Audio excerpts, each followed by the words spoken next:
श्री सरस्वती मैया की जय, श्री कृष्णचंद्र भगवान की जय। देखिए, मृतक क्रिया में 3 षोडशी होती है, मलिन षोडशी, मध्यम षोडशी और उत्तम षोडशी। कई लोगों के प्रश्न आ रहे हैं कि वर्तमान समय ऐसा चल रहा है कि पंडित लोग ये क्रिया कराने से डर रहे हैं, कुछ आ नहीं रहे हैं, तो क्या किया जाए, कैसे करें। तो देखिए, मैं आपको एक सरल तरीका बताता हूँ जिससे आप स्वयं भी इस क्रिया को करवा सकते हैं। इसके लिए आपके पास एक सामान्य पंडित हो तो भी काम चलेगा, क्योंकि इसमें मंत्र की शुद्धि या मंत्र का होना आवश्यक नहीं है, क्रिया सही होना आवश्यक है। प्रेत क्रिया जब की जाती है, अर्थात पिंडदान की क्रिया की जाती है, तो उसमें आपके मंत्र वगैरह शुद्ध हों या आते हों वो जरूरी नहीं है, हस्त क्रिया अच्छी होना चाहिए, तो आपके पितृ सद्गति चले जाते हैं। तो आज हम 3 षोडशियों को 3 बार में पूरा करेंगे। आज हम चर्चा करेंगे मलिन षोडशी की। 16-16 पिंड 3 बार किया जाता है, तो उस पर चर्चा करेंगे। तो देखिए, सबसे पहले बात करते हैं हम मलिन षोडशी की। तो आप वीडियो को पसंद अवश्य करें। वीडियो चल रहा है, इस पे उंगली लगाएंगे तो आपका अलग से कोई खर्चा नहीं आएगा। इसको कहते हैं पसंद करना, अंग्रेजी में कहते हैं लाइक। फिर भी यदि आपको लगे कि सही नहीं है तो ये नापसंद वाले को भी दबा सकते हैं, इसको अंग्रेजी में कहते हैं डिसलाइक। यहाँ पर एक तीर का निशान आता है वीडियो के नीचे, उसके ऊपर उंगली लगाएंगे और डबल आयत वाला एक मोनो खुलेगा, उस पर उंगली लगाएंगे तो इस वीडियो की लिंक की कॉपी हो जाएगी। फिर जहाँ चाहें वहाँ इस वीडियो की लिंक को भेज सकते हैं, आपके मित्र भी इससे लाभ उठा सकते हैं। यहाँ लिखा हुआ आता है लाल अक्षरों में सब्सक्राइब। आप सब्सक्राइब करेंगे तो हमारे वीडियो के, हमारे चैनल के सदस्य हो जाएंगे। फिर घंटी का निशान खुलेगा, आल वाली को दबाएंगे तो जैसे इधर से वीडियो अपलोड किया जाएगा आपको तत्काल सूचना मिल जाएगी कि इनके द्वारा एक नया वीडियो अपलोड किया गया है। तो लीजिए, मैं अब आपके लिए लाभार्थ एक मलिन षोडशी को बताता हूँ। जब किसी की मृत्यु होती है तो एक तो जहाँ मृत्यु हुई स्नान करके सुलाया, वहीं उनके सीधे हाथ पर एक पिंड दिया जाता है। तो संकल्प तो बहुत लंबा चौड़ा है, मैं संक्षिप्त में आपको बता दूं कि ग्रह गुण विशेषण विशिष्टायाम सुपुण्यतिष्ठ सम्मत, जो भी 2078 सम्मत 2078, फिर महीने का नाम लेना है अमुक मासे, फिर पक्ष का नाम लेना है पक्षे, फिर तिथि तिथो, फिर वार वासरे, फिर अपने गोत्र का ध्यान गोत्रोत्पन्नो हम, फिर अपने नाम का ध्यान नामा हम, फिर गोत्रीय मम पिता या मम माता या मम भ्राता या मम भगिनी के प्रेत को मृत्यु स्थान का प्रथम पिंडदान मही करिष्ये, ऐसा के उनके सीधे हाथ पर पिंड रखना है। फिर दूसरा पिंड दरवाजे पर जब लेके जाते हैं तो दरवाजे पर जाके दूसरा पिंड लगाया जाता है। फिर रास्ते में जहाँ विश्राम देते हैं वहाँ तीसरा पिंड लगाया जाता है। फिर चिता की लकड़ियाँ जमाने के बाद एक चिता का पिंड दिया जाता है, चौथा। फिर चिता पर सुलाने के बाद 5वां पिंड दिया जाता है। तो द्वार शाखा का द्वितीय पिंडदान मही करिष्ये, संकल्पों का वही रहेगा। द्वार शाखा का द्वितीय पिंडदान मही करिष्ये, पंथ का तृतीय पिंडदान मही करिष्ये, चिता का चतुर्थ पिंडदान मही करिष्ये, चिता के ऊपर शवहस्त मध्य पंचम पिंडदान मही करिष्ये। अब पिंड काय का बनाना है? जौ के आटे का बनाना है। जौ का आटा नहीं मिलता है तो गेहूं का आटे का भी बना सकते हैं। उसमें तिल, जौ, दूध और गंगाजल, शहद, ये सब मिलाकर पिंड बनाना है। आगे तक जो भी पिंड की प्रक्रिया है वो इसी प्रकार से होगी, जौ के आटे के बनेंगे।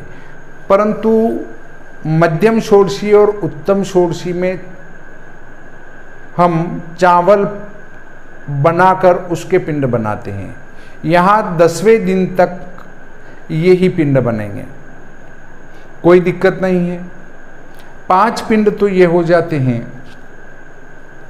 फिर प्रतिदिन आजकल कोई पिंड करता नहीं है, इसलिए प्रतिदिन पिंड दान की विधि मैं आपको नहीं बताऊंगा। फिर आपको 10वें दिन में वही जौ के आटे के 10 पिंड बनाना है। 10 पिंड को क्रमशः अपना मुंह दक्षिण में रहे, अपने सामने एक 10 पिंड आ जाए इतनी लंबी एक चौकोर आयताकार चबूतरी बनाना है। मिट्टी डालकर, बालू रेती डालकर कैसे भी बना सकते हैं। ये बनाने के बाद उसके ऊपर हम पत्ते बिछाएंगे। पत्ते काय के पत्ते हों, पलाश के हो सकते हैं, मतलब खाकरे के पत्ते हो सकते हैं। वो नहीं मिले तो बड़ के पत्ते हो सकते हैं, बरगद के पेड़ के। वो लगाकर उसके ऊपर 10 पत्ते लगाए। 10 पत्तों पर कुशा की गांठ लगाई हुई चट 10 स्थापित करना है। पास में एक दोने में या चाहे तो 10 दोने में जल भर कर रख देंगे। यहाँ अगर आप चाहें तो धातु का भी ले सकते हैं, कटोरी ले सकते हैं। अब देखिए, हमने चट रख दी 10 पत्ते पे। चट कहते हैं उसको, कुशा की 4 अंगुल लंबी, उसमें एक गठान लगा के रख देंगे। 10 पत्ते पर एक एक रखेंगे।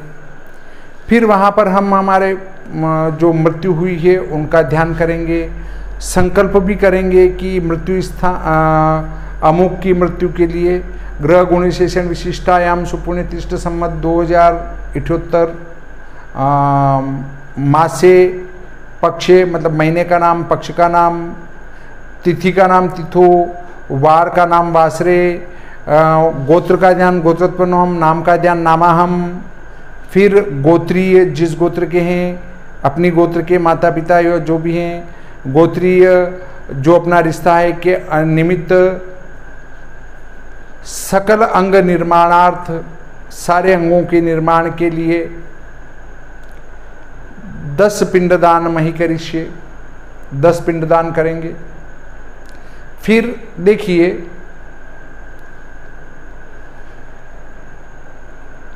उन पत्तों के ऊपर एक चूखा चढ़ाएंगे। वो चूखा होगा कच्चे सूत का एक डोरा, लंबा चढ़ा देंगे, 10 पर बिछा देंगे। फिर उनकी संक्षिप्त, फिर जल स्नान, चूखा चढ़ गया, फिर सबके कुमकुम का छींटा लगा देंगे। उसके बाद में अक्षत चढ़ा देंगे। अक्षत चढ़ाने के बाद में हम पुष्प, फिर अबीर गुलाल, फिर इत्र चढ़ा देंगे। इत्र चढ़ाने के बाद में हम यहाँ पर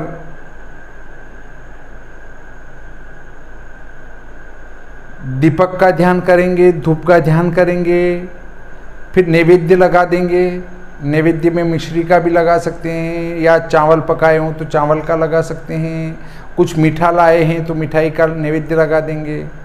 नैवेद्य लगाने के बाद में आचमन कराकर पंचमेवा चढ़ा देंगे, दक्षिणा चढ़ा देंगे। अब इस काम को यहीं रोकते हुए हम ब्राह्मण है तो पापा विष्णु, जो मृत्यु के समय एक पत्थर शमशान में रखा जाता है उसको लाया जाता है, उनको पापा विष्णु कहते हैं, उनकी पूजा करेंगे और उनको वहाँ पिंडदान के पास में स्थापित कर देंगे। और अगर ब्राह्मण के अलावा कोई समाज है तो भगवान विष्णु की मानसिक पूजा करा देंगे। अब हमारा मुंह दक्षिण में है, हमारे सामने वो आयताकार चबूतरी है। अब उस पर एक पिंड लेंगे। पिंड बनाने की प्रक्रिया मैंने पहले ही बता दी थी। हाथ में पिंड लिया, परंतु इसके पहले आपको लगेगा कि विष्णु भगवान की पूजा करें, कैसे करें, तो वो पापा विष्णु हैं या मानसिक पूजा कर रहे हैं, तो ओम भूर्भुवस्सुः श्री विष्णुवे नमः आवाहयामि स्थापयामि समर्पयामि।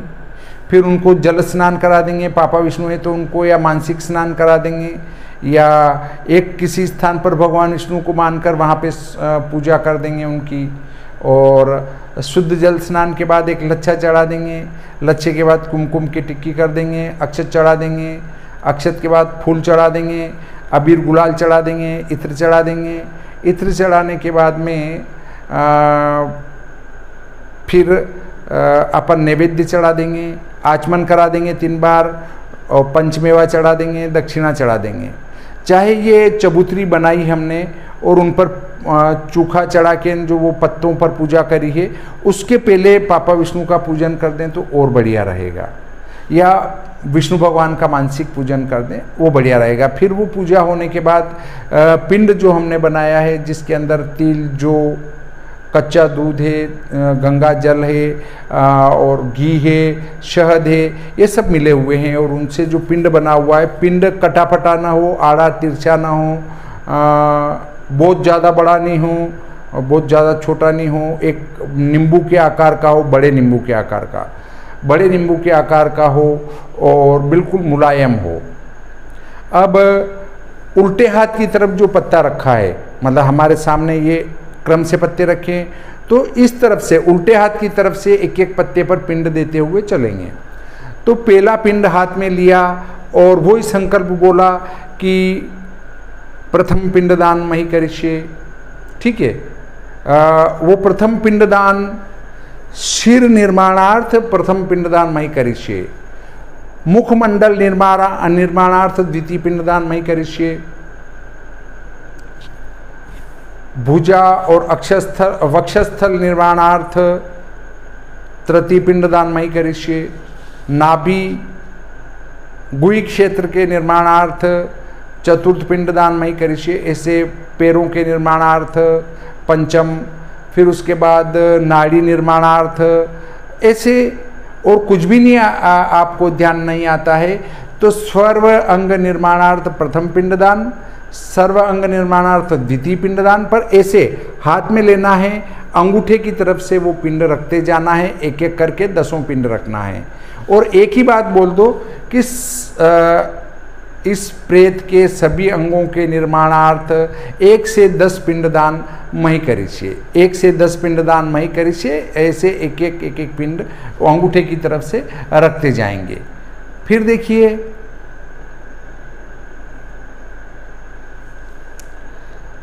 उन पिंडों को शुद्ध जल से स्नान करा देंगे।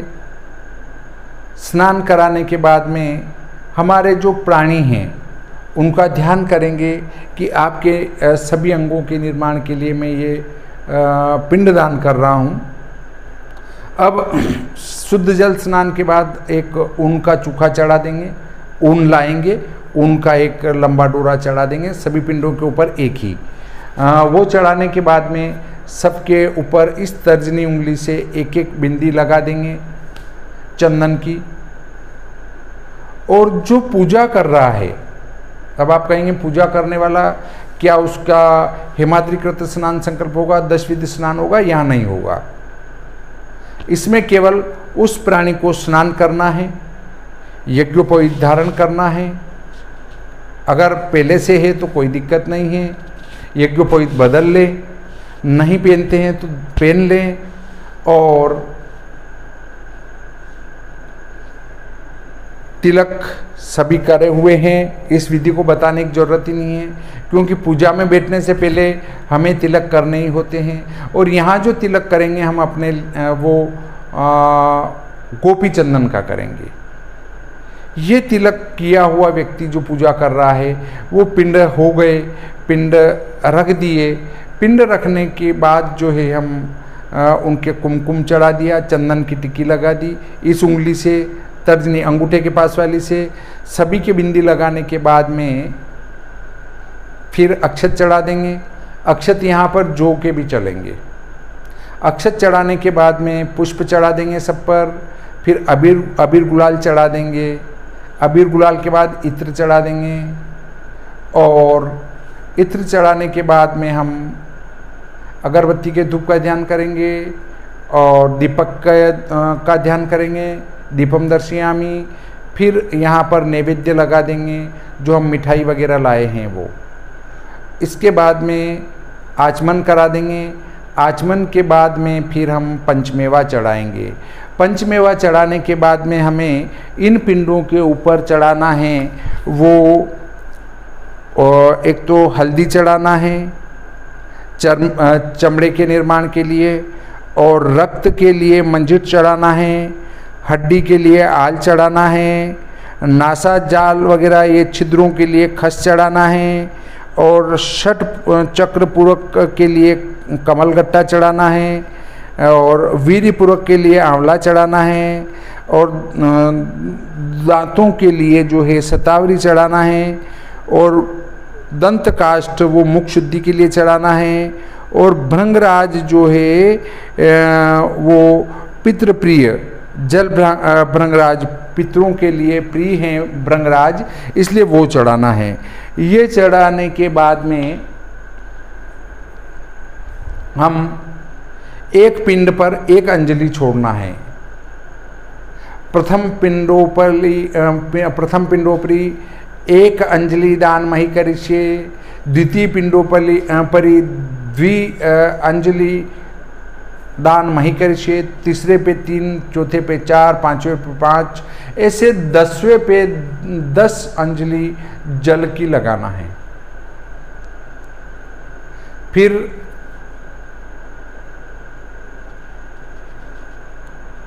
देखिए यहाँ पर जो धूप का ध्यान करना है वो धूप काहे का चलेगा, वो धूप एक गूगल के टाइप औषधि आती हैं, धूप उसका लगेगा। धूप के लिए मैं आपको बता देता हूँ कि धूप काय का लगेगा। धूप यहाँ पर जो लगेगा वो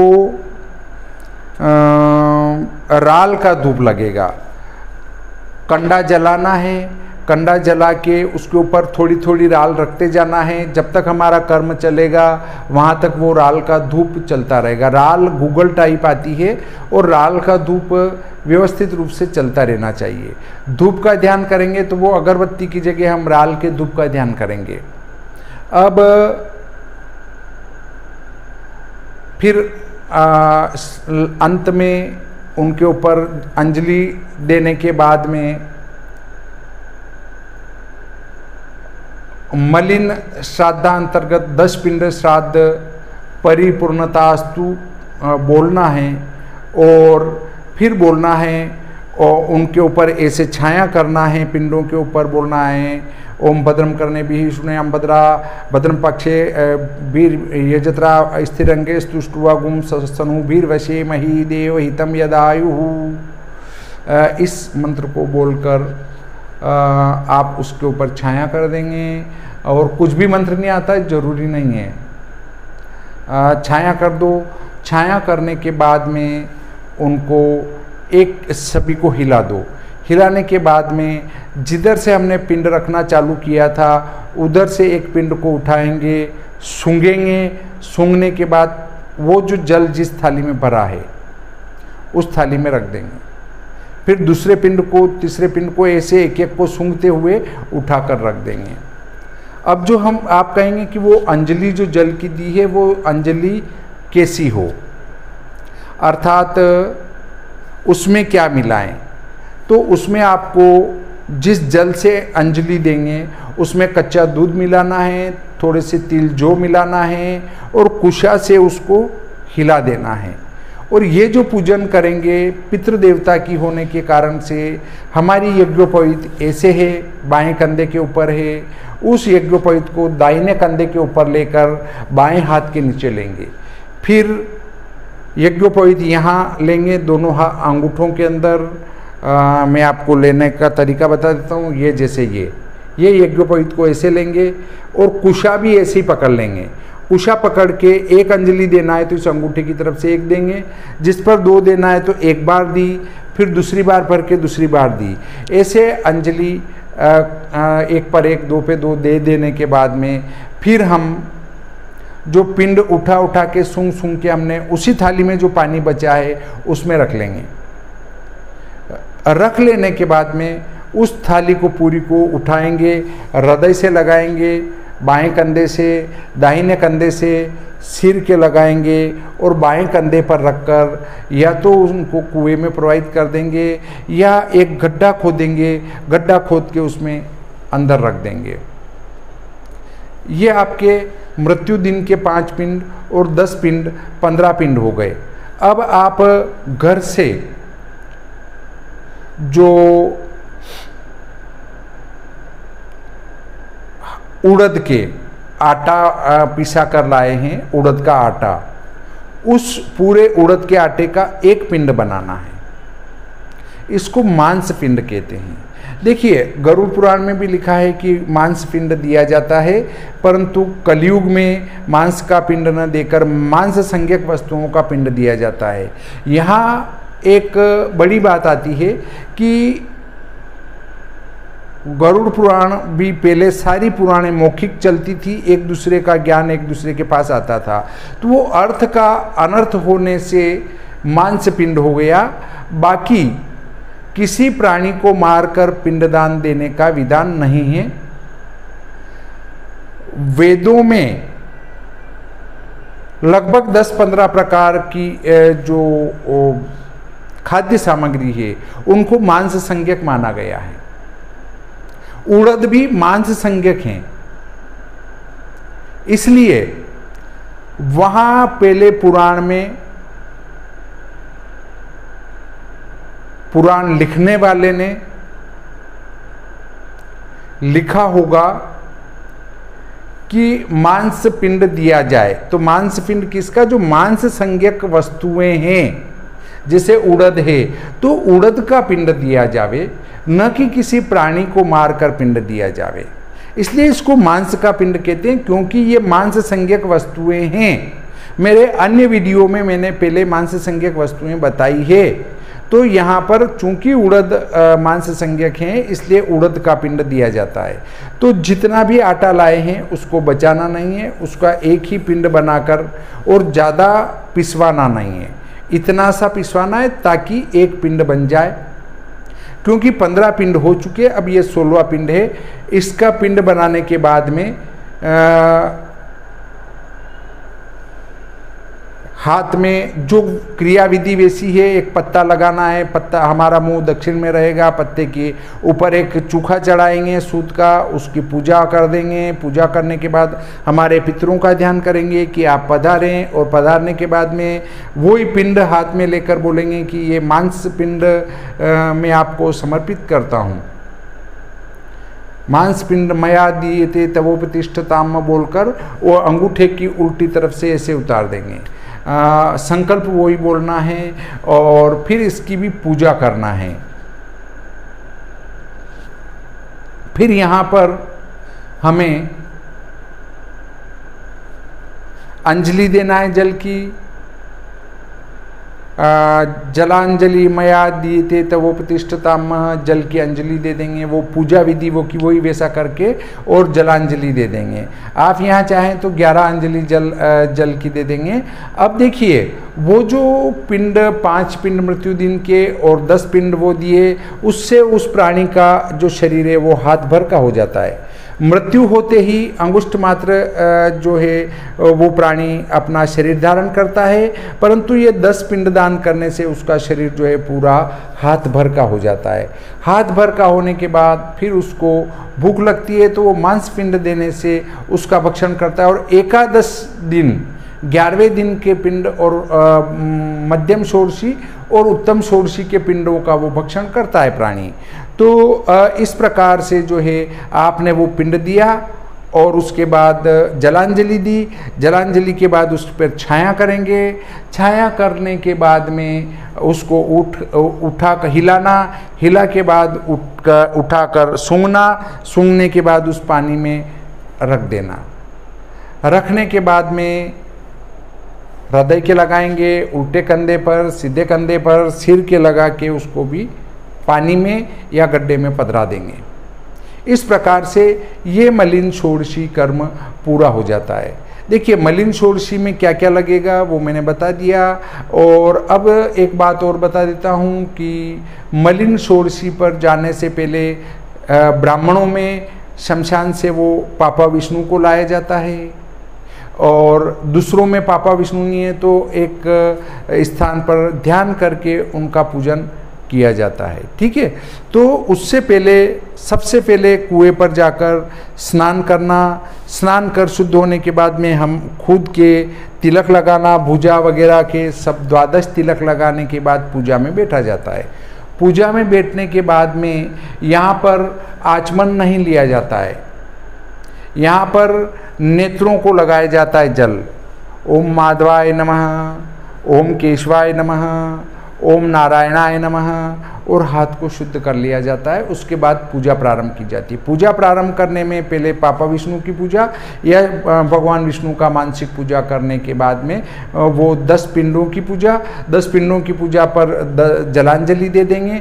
जलांजलि देने के बाद में हमारा धूप काय का चलेगा इस समय में, घी का तो दीपक चलेगा और धूप चलेगा उस समय राल का। यहाँ अगरबत्ती लगाने की ज़रूरत नहीं है, राल का धूप चलता रहेगा, ये क्रिया चलती रहेगी। जहाँ तक ये क्रिया चलेगी वहाँ तक राल का धूप चलता रहेगा। अब देखिए वो पिंड वगैरह सब हो जाने के बाद में, और ये आपकी मलिन षोडशी की क्रिया यहाँ पर समाप्त हो जाती है।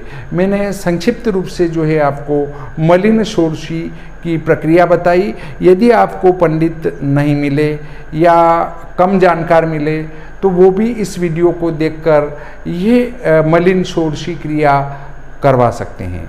अब अगले वीडियो में मैं आपको बताऊंगा मध्यम षोडशी, और फिर उसके बाद उससे अगले वीडियो में बताऊंगा उत्तम षोडशी।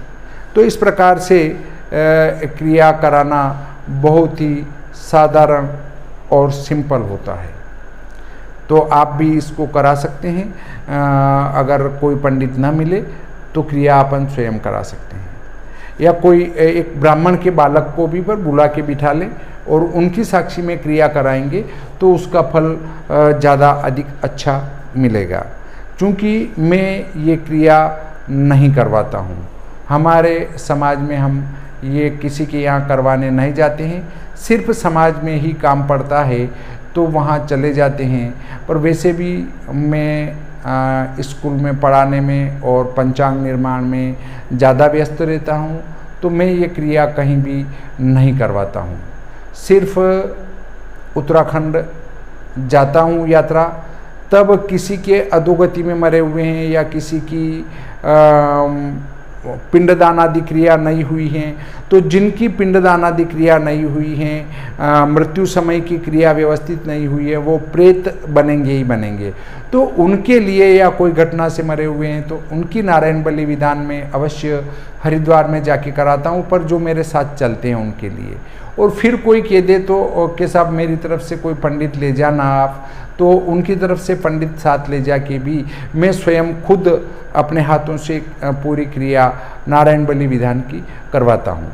पर ऐसे व्यक्ति जिनकी जो वो क्रियालोप हो जाता है, क्रियालोप का अर्थ है कि मृत्यु समय में हम कोई पिंडदान नहीं कर पाए, उसके बाद 16 दिन की क्रिया भी हम व्यवस्थित नहीं कर पाए, तो फिर उसका समाधान है, उसके लिए घबराना बिल्कुल नहीं चाहिए। हरिद्वार में जाकर भी हम नारायण बलि विधिवत करा सकते हैं।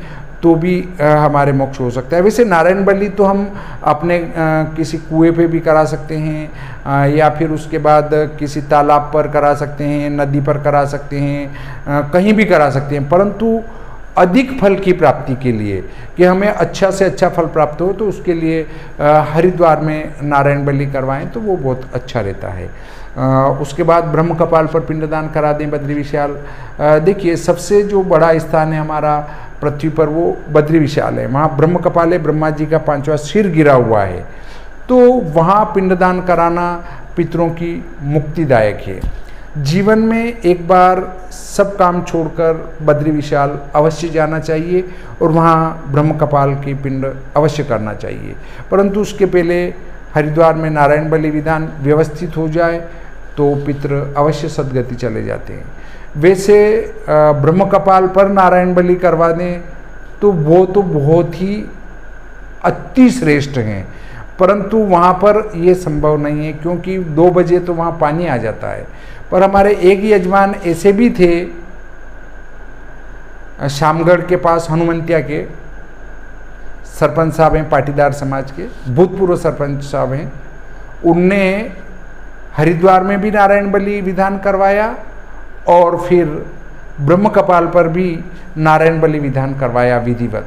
दोनों जगह जो है उनने ये क्रिया करवाई और उसका उनको लाभ भी मिला। उसी साल उनको जितने पंडितों को वो वहाँ ले गए, हमको साथ ले जाना, पूरा भोजन की व्यवस्था, गाड़ी किराया, सब कुछ वहन करने के बाद दोनों जगह पूजा कराने का वो सारा खर्चा ईश्वर ने उनको एक ही साल में दे दिया। तो ये क्रिया हमें अवश्य ही कराना चाहिए, हमारे पितरों के लिए लाभदायक है और उनको सद्गति पहुंचाती है ये क्रिया। तो हम आज का प्रकरण यहीं समाप्त करते हैं। श्री सरस्वती मैया की जय, श्री कृष्णचंद्र भगवान की जय।